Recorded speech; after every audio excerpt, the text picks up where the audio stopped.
Dans notre thématique mariage, c'est vrai, être invité à un mariage, ben, ça peut coûter cher.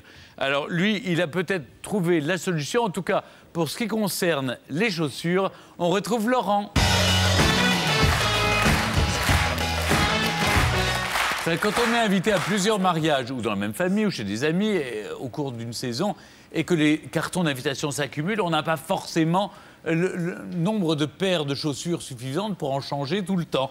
Alors, donner une seconde vie à des chaussures, les rendre à la fois glamour et chic, sans se ruiner, ben, c'est possible grâce à vous, Laurent. Tout à fait, c'est tout à fait réalisable. C'est même, je dirais, la solution à adopter pour éviter d'avoir à racheter une nouvelle paire de chaussures pour les 3 mariages auxquels, mesdames, vous allez devoir assister durant l'été.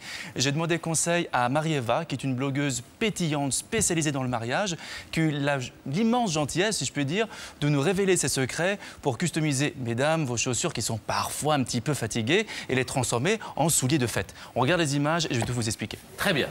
Donc j'ai demandé à Marie-Eva de venir chez moi pour donner un petit cours particulier. On va commencer par customiser une paire de ballerines avec de la peinture. Alors, il va vous falloir une bombe de vernis protecteur, une bombe de peinture pour customisation et du ruban de masquage. Première étape importante, c'est de protéger votre table avec des journaux. L'objectif, c'est de donner l'aspect du bout de la ballerine coloré. Avec le ruban de masquage, vous allez délimiter votre zone de travail. Alors faites bien attention de bien appuyer sur le ruban de masquage pour éviter que la peinture passe en dessous. D'accord ? Ensuite, vous allez bomber 3 ou 4 fois avec la bombe de peinture. Et pour gagner un petit peu de temps dans le séchage, vous pouvez utiliser un sèche-cheveux. Attention de ne pas l'approcher trop près. Je vous expliquerai pourquoi après. Une fois que c'est sec, vous retirez le ruban de masquage. Et voilà le résultat. S'il y a un petit schmoutzi de bavure, vous pouvez nettoyer avec coton-tige et dissolvant. Vraiment, il n'y a pas de panique. Vous vernissez et voilà le résultat. Nouvelle vie pour les ballerines. Allô? Ouais. Non, je customise des chaussures là. On va pailleter les talons pour leur pailleter les donner talons. un petit coup, un aspect comme ça un peu plus soirée. Oui. Alors là, vous allez avoir besoin d'un pot de vernis de colle, de paillettes et à nouveau de ruban de masquage et ainsi qu'un pinceau. À nouveau, vous délimitez votre zone de travail. Vous allez mélanger les paillettes à la colle en mettant plus de paillettes pour rendre le mélange dense. Vous allez mettre 3 à 4 couches quand même de colle pailletée. À nouveau le séchage. Et voilà le résultat. Sublime, non? Troisième ultime modèle de chaussures compensées. Et là, on va porter un petit nœud. Alors, il vous faut des rubans, du fil en aiguille, des ciseaux et des clips de fixation. Alors, pour faire un nœud plat, vous allez le plier en deux. Vous formez une première boucle. Vous passez le ruban sous la boucle.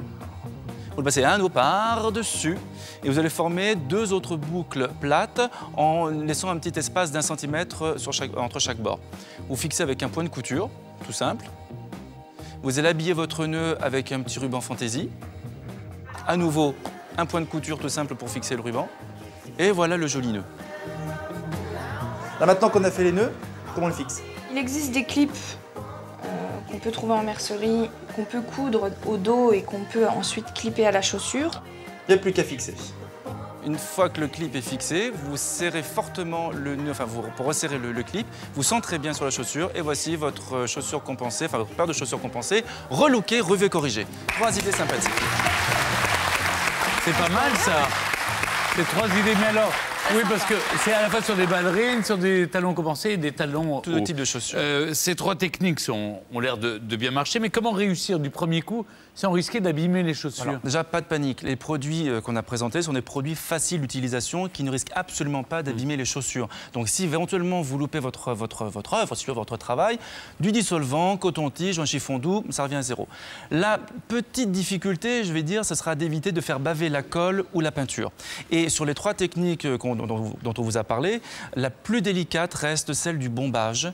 C'est pour ça que j'insiste vraiment, c'est très volatile. Donc préparez bien votre ruban de masquage pour bien délimiter votre zone de travail et pour protéger le reste de la chaussure. Et vous avez un petit plus pour qu'on ne rate pas notre affaire? Vous pouvez comment dirais-je, colorer votre semelle de chaussure, comme le modèle que j'ai réalisé ici, avec du papier adhésif. Oui. Vous allez le coller sur la semelle de votre chaussure, couper avec un X-Acto ou un cutter. Bon, faites ça délicatement, prenez le temps pour que ce soit bien joli, bien propre, et vous avez une petite semelle fantaisie. Voilà une très bonne solution Il y a pour aussi le une mariage. petite idée qu'on peut trouver dans les boutiques de loisirs créatifs, c'est le fer à strass qui vous permet de coller des strass de différentes tailles pour apporter un effet encore plus couture à votre chaussure. Voilà, Très et bien. ça c'est pour un budget tout à fait Merci modeste. Laurent pour toutes ces astuces. Allez, il est temps maintenant de déguster.